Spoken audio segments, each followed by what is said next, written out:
Federation of Motorela Operators and Drivers in Cagayan de Oro, CONFEMODCO, ni padayag kung unsay buot nilang mahitabo sa usa ka traffic enforcer nga nagpakauwaw sa 5 ka mga driver sa motorela.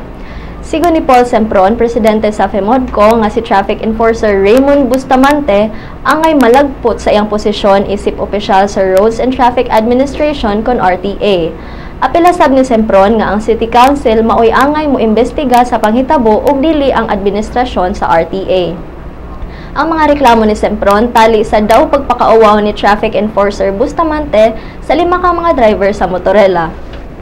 Matud ni Victor Daloy kinsa pangu sa First Cagayan de Oro Transport Workers Association nga si Bustamante ni pakauwaw nila ni Sonny Asino, Isidro Dapar, James Baquero, Verdict Valdeweza o Henelito Tortoga pinaagi sa pagpakanta nila og lupang hinirang ug pagpasayaw og boom tarat-tarat. Ang insidente diin nahitabo duol sa usa ka mall niadtong Hulyo 18, usa daw kasilot sa maong mga driver mahitungod sa illegal nga pag-ali sa lugar. Samtang si RTA Chief Jose Edgardo Uy nagkanayon nga ilang pag-aimbestigahan ang insidente ug makakuha ang mga driver ug makatarunganong resulta.